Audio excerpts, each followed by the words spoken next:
ta haadhaa kabajaa hin qabne, ta abbaa kabajaa hin qabne, ta gandaa kabajaa hin qabne, ta sabaa kabajaa hin qabne, ta amantii hin qabne, ka safuu hin qabne. Maaliif asirratti baatee yeroo dubbatu maaliif uummanni saniin madaalamaadha nama? Sigaleemi uummanni Harargee uummata kabajaa qaba. Maaliif saniin madaalama? Uummanni Arsii uummata sooshaal miidiyaa kanaa maaliif madaalama? Maaliif wanni inni madaalamuuf maaliif? Murtii guutuu irratti bahee viidiyoo hojjechuu danda'ee fi ummata san isin yoo jettan jeneraali anamma yoo diinaa waliin wal dhabe diinaa ol akkana jedhee hima. Dubbileen tiyaatiigista ka dhageeffadhu deebisaa kiyyarratti ani sirreeffachaa hin deema waan ta'eef. Laal hudduun dhuufnetti hin saalawanii jette Oromoon gisee maqatu tokkoffaan si hima. Ummata hogguu jaamu ni agartaa jirtu Oromoo komantii ummata namni miidiyaa gubbaa hin jirre lafa jireeffette namni lafa jiru namni isaa wajjin. Murtiin nama bira dhaqee kagartee makarfoon uffatee yookaan Arsii keessa yookaan Baalee keessa deemee makarfoonaan ka dubbate hin qabu. Warra miidiyaa gubbaa jiru warruma baalagee gartee isin keessa dhalatee miidiyaa gubbaa jiru kana wajji haasawee miidiyaa gubbatti malee warra achi jiru san hin geenye takka qabadhu kana tattanus deebisaa kan keetii bika kanatti. Laal maal jettee amma uummanni miidiyaa gubbarra jiru kanattu isatti viidiyoo waraabee isatti hundi cee malee inni isin taphni isaa warra miidiyaa gubbaa warra as gubbaa jiru kana wajjin malee uummanni miidiyaa gubbaa hin jirre ka gabaree gabarummaa isarra jira ka naggaadee naggaadummaa isarra jira ka gartee shufeeraa shufeerummaa isarra jira ka gartee hojii mootummaarra jiru hojii mootummaarra jira sigalee waa'ee miidiyaa kanaa gartee waan isa laalchisu hin qabu warruma asirratti isa arrabsu innis arrabsu jira sigalee kana deebisaan kana gartee miidiyaa gubbaa hin jirre wanti isa laalchisu hin jiru. Dhageeffadhu dhugaan laal dhugaan osoo dhooytuulee ni liqimsan obboleessa kiyya. Fudhadhee bara sultaanii kiyya ilaa fitadhe waan fudhadhee bara wanti jette sirriidha. Deebisaa yoo jara miidiyaa kanaa deebise 100% fudhadha. Deebisaa ijoolleen as gubbaa teettee nama arrabsitu kutaa kamiitu yoo taate ilaa wanni nu akka waliigalaatti wanni nu godhuu qabnu akka waliigalaatti wanni nu godhuu qabnu eenyuyyuu sooshaal miidiyaa kanarratti kutaa kamiyyuu hin bu'u.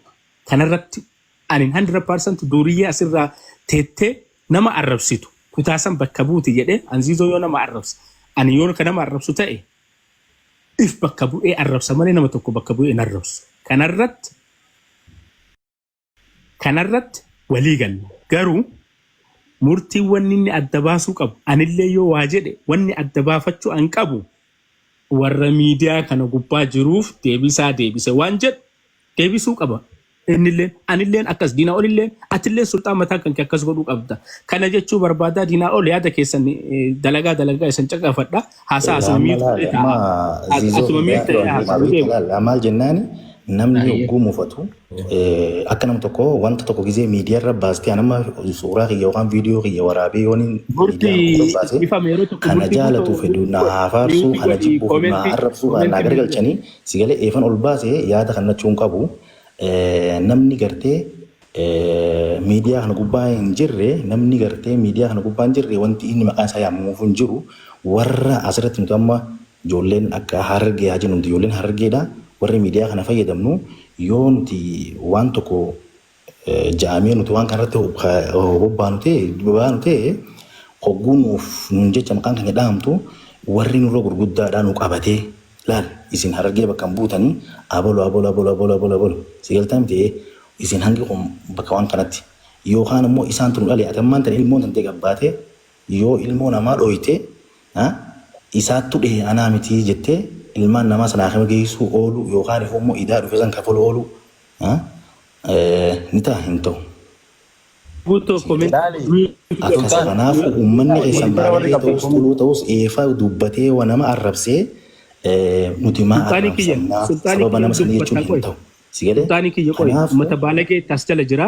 Ijoollee Baalagee namni kee warri moderatora qabdan yoo nama sodaatu baatan rabbi isa uume sodaatu namni komantii tana laalati namni hogguu waan tokko sila qalbii isaa keessatti deebisee komantii tana laalaa yaada uummata kanaa heddummina isaanii gisee laalte wanta hin jirre keessa seenta waan ta'eef namni Baalagee ofii qabatee yookaan ajaa'ibaa qabu san gartee qulqulleeffatee cufateeti maaliif akkanaan jechuu dandeetti jechuu dandaasi galee ka ofiitu osoo qabuu hin dandeenye kanamaatiin tanamaa qofni mul'atte osoo laaltee amma viidiyoon dalagamaa jirtu kumaatamiin akka gandummaatiin jechuusi galee ka dalagamu jirtu akkasiin ijoolleen harargeedha takkallee kan murtii sappoortii gootee waan kanarratti hojjetu hin jirtu qoqqoomsaa fa'aa jira garuu immoo gandarratti waarreen jehin akkas ka gandatti galches isaan. Comment mute God please. Comment mute. Comment please asini jaa. No dis bakka ati godhe ammallee ummata dinuu kana nama dinuu kana maqaa isaanii yaamtee jechuu hin dandeettu namni lama ol kunnaan akkuma siin jesan ummatuma jaamaa yookaan isinuma jaamaa sigalee miti nuti naam kun irraa naaf nuti hanga bas gubbaa jiru kana gastii gubbaa jiru kana qofaa'u abalu jettee maqaa kan yaamu sin deessu nam 8 kanaa yuun kan isin ummanni gastii gubbaa je'amneetuma yaamamna sigalee isin amma nuti umman isin warri gastii gubbaa kana yookaan isin jennee yaamamu 8 kun jechuu maqaa keenya takka kan yaamu hin dandeettu waan ta'eef kana wanni gartee warra miidiyaa irraa wanta isaa gad deebisee yookaan wanta inni hin qabne irra kaa'u jiru kana deebisaa kan jira malee ummanni qulqulluun fi sentaa na hudduun hin dhuufne waa takka hin saaloftu beektii an uf jeefu nyaan qas birte ay qabadnaan ati yoo dhuufteef ittiin beekne wanti ati raawwan jettu hin jiru irra guddaa wanni lammada immoo nuti ogguun laalu mutaddo itoofi sultaan itoofi fixaddo sultaan nagaa baqamee nama biraatti chaansii kan namtu dis baqa. Nama biraatu jira fiin anillee ni. Dinaa walitti deemu. Ani hojjechaa isa dhageessa. Gabaabdumatti yaa sabaa sablammoota keenya warrees gubbaa jettanii warra jala jirtan illee. Hoggaa ajandaatti qilleensa kana gubbaa irratti as bee uummata lafaatii wajjin walitti hin dhina. Warruma sirkii qabu gartee warruma onlaayina gubbaa jiruutiitu wal arrabsee wal faarsuu waan fedhe olii godha malee warri lafaa kan duraa wajjin aggatanii jiruus sababa namni as gubbaadha wal arrabseef namni aggatii isaa daamuruu hin jiru. Ka bakka takka mana tokko wajjin galuus mana san keessaa wal guutuu hin jiru. Nagarra takka waan akkasii. Saniif ajandaan qilleensarra gartee eegale qilleensuma irratti walii deebi'ee jechuun mara raawwata. Tasan bira dabarte ammoo ani bireefullee wanti nan dubbadde waanuma koo olii gara irratti xiyyeeffate malee dhimma murtii guutootiif dhimma sheekaa roobeetiif jinni isaan lamaayyoo isaanii wal bira jiru harkeen laayivii isiniif hin dabarsa. Isaanii wal feddabu jechuudha. Sanirraa kana fee murtii guutoo akkas ta'e maarreera hin dhaabbatu namni. Laal udaan jaan xiqqaa ta'us guddaa ta'us numaa jaawaa jaan dubbii sooshaal miidiyaa gubbaa dhufte feetuu tolaan taatus waan fedhan taatus biyyuma shoror keessatti akkasuma ammaas ni dhumtiis kana keessa ammoo dirqama gartee ati maarree arrabsteedhaaf jeetiin jituu sana deemee qote taate moo gusta malee waan takka wanti godhamu hin jiru taak talamadaati komantii tana jala jira keenya wanti barreeffamaa jiru kun faaruudhaan miti laala. Bara magaa dhuguma sayyoo ka dubbanu taate danuu ilmi namaa kaasira taa'ee barreessu kuni faaruutti hin jiru. Murtii guutoo maaliif gartee makiinaa ishee ibsaa dhimma artistii Ibiroo Ibsaatii wajjin wal qabsiistee maaliif kaaftaa yaada jiru gartee osoo hin kaasin ishee haaroo beetiis doosee walitti qabee waraqaa bakka irraa guure hin beeyne gagguuree murtii guutoo waan akkasii hate jee sooshaal miidiyaa gubbatti hin baase. Amma wanti murtii guutoo dubbatee fi carraan qabdu gabra jee. Gabra jee. Wanti gartee murtii guutoo dubbatee fi waraqaan isheen roobee gagguure sanillee walitti hin dhuftu takka. Lammaffaa hanqa ammaatti arrabni amma deemaa jiru kunillee dhimma murtii guutoo jalqaba dubbatanii hojii walitti hin dhufu. Sanbira dabri arrabni gartee asii murtii guutoo irratti duulamaa jiruun kuni arraba ajandaa amma jiru kanaa hojii wal qabatu miti. Amma reetu bagaafana murtii guutoo hoggaa gartee namni danuun kun arrabaan akkanatti xulug godhu arraba namni namaa hin jenne jeeku akkana xulug godhu nama faarsaare. Anis ammoo dhufee murtii guutoo ati kamitti maarree arrabsituu kan hin jiru taate inni faarfamutti hin jiru. Carraan tokkitti nan ga'u maali obsu bakka hanqa namuutu walirraa quufee gartee wal dhiqee wal dhiisuu obsuu qofa malee murtii guutoo sirrii hin jenne abaluu sirrii jeeree oozu inni sirrii hin jenne. Sheekaa roobii diinisa sirriitti hin jirtu yoo ta'e waan murtii guutoo deebisuu jiruuf sirriidha. Saniifuu wanti deemaa jiru gama lamaan irraahi namni walaa cafaqu. Tasan bira dabarte ammoo wantiin Oromoo mitii fedhu Amaaraa fi Tigiree sablammoota guutuudhaan barbaadu. Hoggaa warri sooshaal miidiyaa walitti waan lafa jiru balleessuudhaaf nama lafa jiru miidhuudhaaf deemuun dogongora guddaa. Murtii guutoo nama gartee biyya raasaa jiru ammallee bakka inni jiru tana yoo barbaachisaa ta'e gartee masiisoolleen biyya keessa jiru ta'a. Namoonni dubbatan kun hundi biyya keessa jiran amma Kiyaar Basiir taa'ee laayivii viidiyoo irra waraabee dhiqaa ture murtuu guutuu nama hedduu akkasii dhiqaa ture barreeffamaanis ta'e jechuudha.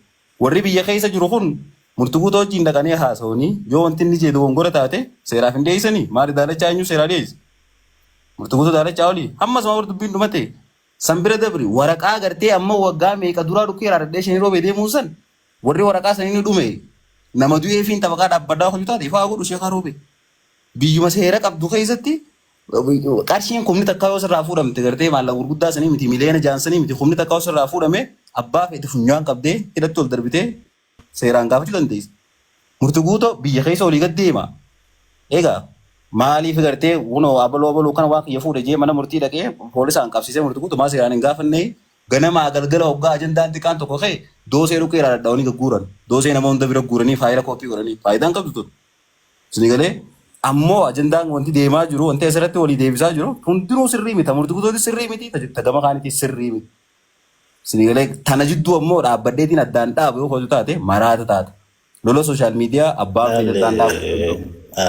Diinaa ol dubbiin tantee dhugaadhaa garuu immoo osoo sila uummanni gartee warri ammaan tana jecha dubbii yookaan deebisaa murtii kanatti haaruu ta'e ogguu murtii waan san hojjetu ta'e isaanii kanaan gartee dhiisi ilma namaati kadhatee jira dhaabbadhaa jennee sila dura dhaabbatanii gartee baganii jeejanii sila dhaabanii dubbiin tun hanga hunda fagaattee hanga namni hundi miira keessa seenu hin taatu. Achuma dhaabbatu ture saa. Bishaan tana kan jechuusi galee achuma dubbii san sila dhaabanii ajandaan sun hin deemu ture namu immoo ummata ifiiti yaaduu osoo hin taane miidiyaa ifii gubbatti ittiin tiktook yookaan fooloorsii isaatti dummeeffatuu fi jala tuqee gama itti qaxaxalee kaan godhee jecha duraan haasame hunda kanatti wanni godhamee maal godhe oofa. Yoo wanni kun akka hin taane ta'e maal godhu qaban dhaabbadhaa wanni kun akkanaa miti ummata keenya kana ta'uu hin qabu jedhanii hogguuchitti bishaan dhaqanii dhaabbatu ture furmaanni san ture osoo keenya gartee hin qabatin kan namaatiin waa jechuun yookaan kan namni sun nu godhetti aaru yoo ta'e daranuu kun akka hammaatee gartee atilleen isa dabalamtu si godha malee wanti furmaata fidu hin jiru. Namaa qofatti muratuun qabu teenya nuti yoo jennee hogguuf madaalte namaaf illee qiimaa namaa beektaa gatii namaas kan nu dandeetta. Amma aaruu qabnu bari sultaan kiyyalaa. Akkasuma bareeka kanaafi amma akka gartee namaa gartee gandummaatti ta'uu fi godhu jiran hin mul'attu ta'e namni tokkichi godhu immoo hogguu mul'attu ta'e tun beekii. Ana kanan taate kas ta'ee jechuudha sanumatti nama oofti waan ta'eefu dabalataan yookaan hammeessuma oofti malee tolan. Karaatti galchuu jirtan dubbii sirrii jirtan diinaa oliif sultaan dubbadhaa. Ilaala amma naafaa fuudhe sultaaniitiiti amma sultaaniitiin deebisu ziizottis hin deebisu gadiin buusa moosisaa fi gartee ijoolleen taa'illee najaaf haalee naa dubbatanii. Walumaa galatti. Anin bu'aa dalagaa jira haasaa diinaa ol galatoom. Ayyayyee wattiin andisni jechuu barbaade jira keenya. Social media gubbaarratti waa walitti darbamaa jiru kana hawaasa lafaati hojii walitti fidina. Murtii guutuu gartee yoo abaluutii tokkas tahaa jee si galee abaluma gartee achirra taa'ee isaaf komantii barreessu jiru isa arrabsu jiru san baana malee sheeka ganda keessaan baanu. Sheeniin jee sheeka arrabsaa jiru. San bira dabri warroota gartee biyya iddoo adda addaarraa isa arrabsaa jiran kanaas abaluuf hin deebisaa kana jee viidiyoon maru abaluuf hin deebisee komantiin barreessu. Waan darbanii nukuleeruma Raashiyaatiif Iraaniif Israa'el godhu itti as darbanii walitti darbanii qilleensarra wal harkaa dhaawanii harkaa fi jireessa dhumate nuti teenyee ilaalaan turre ammaas akkasuma teenyee ilaaluu qabna malee nu gubdee itti dabala anamma murtii guutuu hin deeggaru uummata akkaafuu san deeggaru if bakka bu'eeti lola kana duula kana eegalee ifiif fixatu silaa lola kana keessatti hunduu ni beeyna wanti kun lola qilleensarraati namni lafatti wal dhufu hin jiru wajjin olu jiran magaalaa keessa wajjin jiran. Yoo gartee murtii guutuu na baantaa kajaan taate warri lafaa san murtii guutuu hoggaa san qabanii seeraa deebisuu danda'anii jechuudha. Saniifuu warri lafarra jiru nagaa walii qaba. Wanti as gubbaarraa nu buutee nu macheessee maal nu godhe takka illee hin jirtu abbaa ta'e. Ammoo dhukaasee dhukaafamuu gama lachuuti waan taateef bakka takkaa fi takka tuma fuudhaa jechuudha. Akkasiiti moosisa daqiiqaa lakkoofsi murtii deeqaa shan lakkoofsi haasofnee hoggaa dhedheerate gartee. Intalo moosisa. Assalamu alaikum warahmatullahi wabarakatuh. Kam jirta? Alaikum salaam warahmatullahi wabarakatuh. Maali ni beektaa? Ani gaafii takka murtiin gaafadhaa. Gaafii takka ammoo uummataaf hin dhiyeessa. Nama gastii irra jirus ta'ee nama waan kana daawwachuu jiru jechuudha.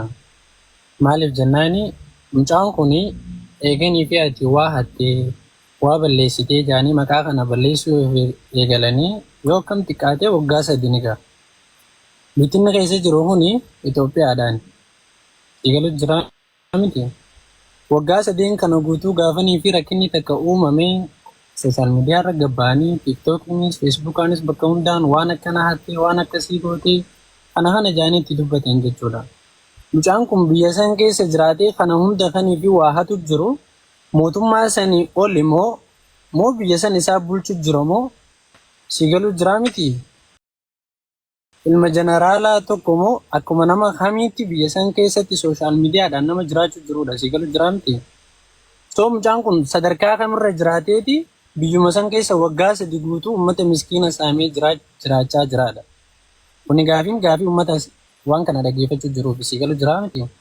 Murtii ati immoo yoo dhuguma sanii waan kana keessaa akka harka hin qabaanne taate namoota gabbahanii waan kana hatteesin jaan kana seera firraa dhiyeessuu hin dandeessu.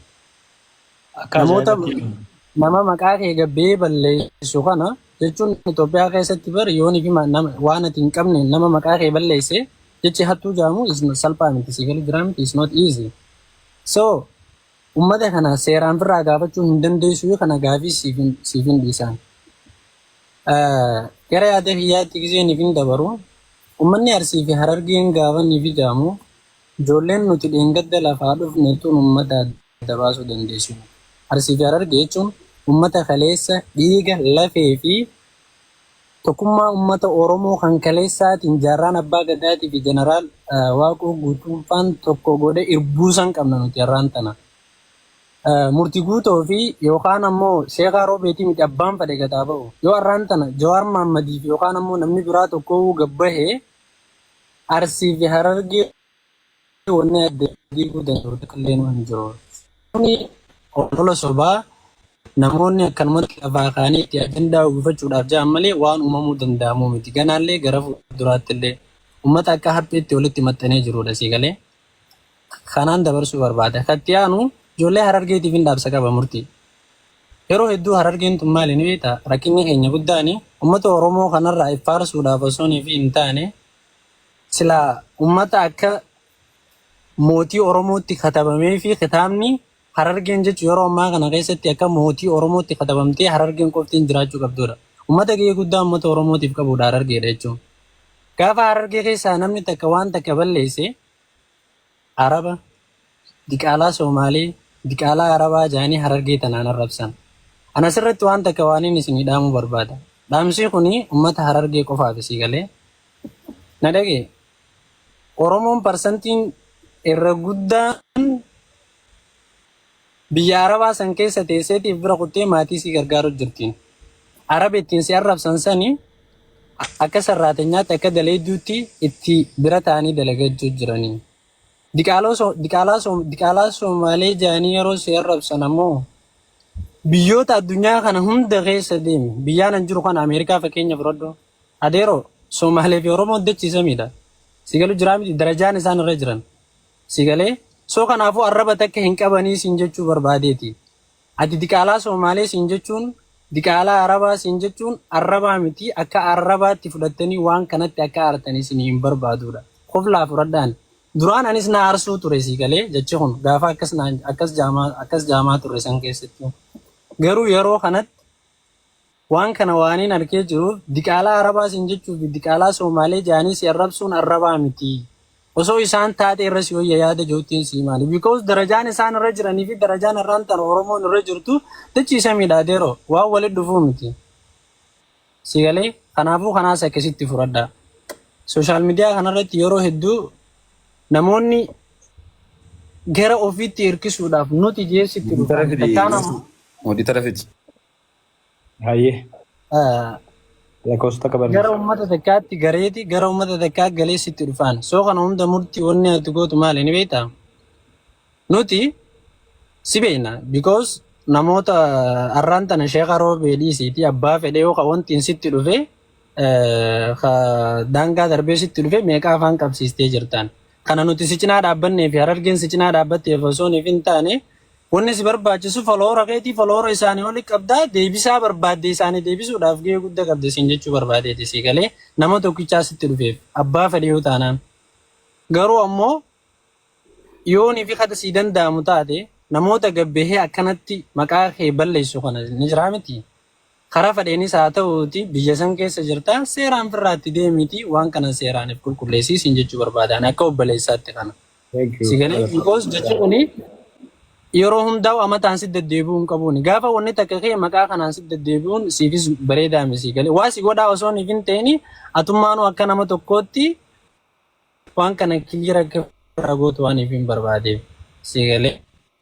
So kanaafuu ijoolleen teenya ijoolleen Harargeetis ta'ee ijoolleen Arsiitis haala kamuu keessattuu isin asirraa waccaniif waan beektan jettaniif Arsii fi Harargeen dhiiga kaleessaa ka abboota keenyaatu waliin nu jira aanoolee fi calanqootu walitti nu jira. So kanaafuu wanni adda nu baasu tokkollee nu hin jiru isin jechuu barbaadaani galatooma. Mayyee Moisaa galatoo murtara La cosa tokko barreessi kan barsi. aboo wayii barreessuudha miidiyaa takka barreesse takka osoo hin barreessu ayyee najaa yaada qabda yaada qabaatte dubbadhu. Wallahi an yaada addaan qabu waan hin jechuu fedhe walayyaan qayya ja'anii jiranii.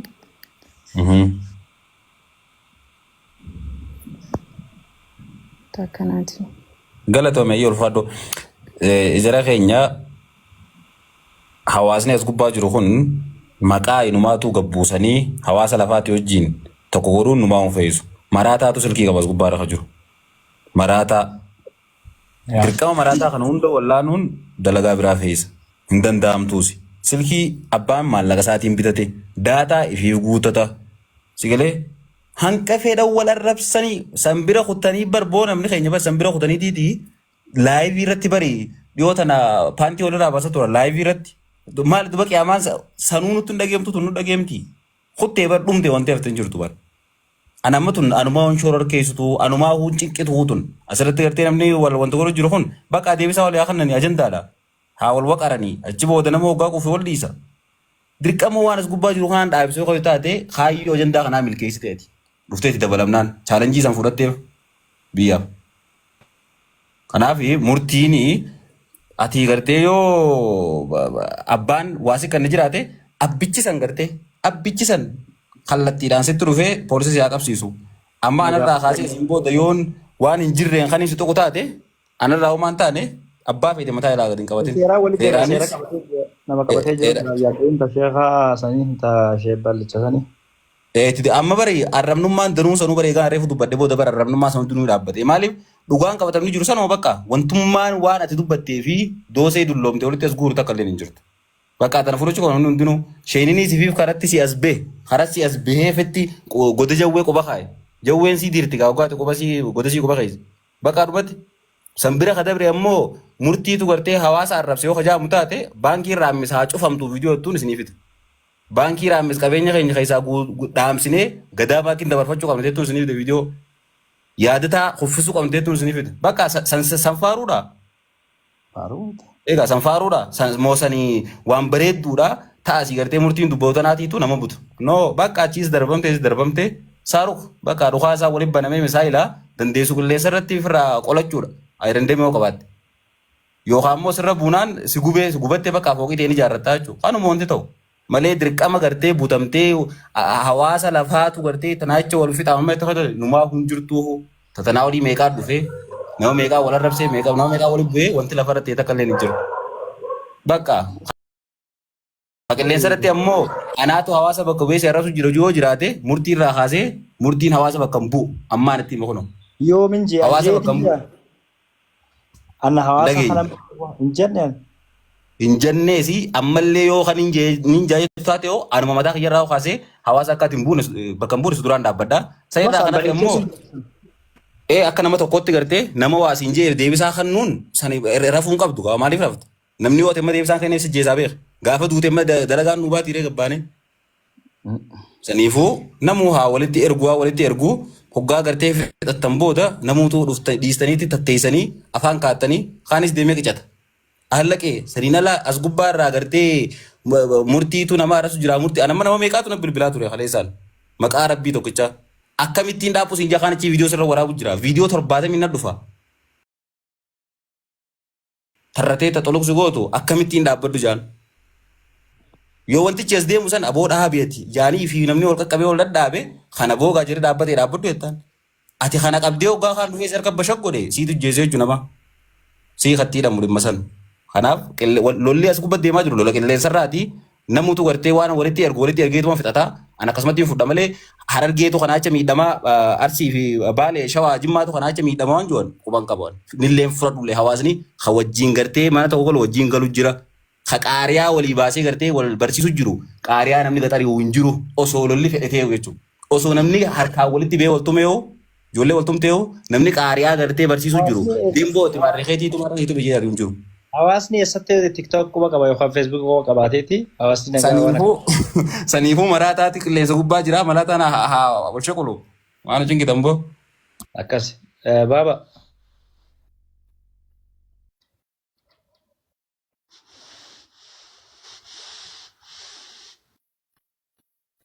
Okay. Dinaa ol barra duraan wanni beekuu qabdu hawaasaa fi gartee wanta biyyummaa fi gartee gantummaan inni jaamtu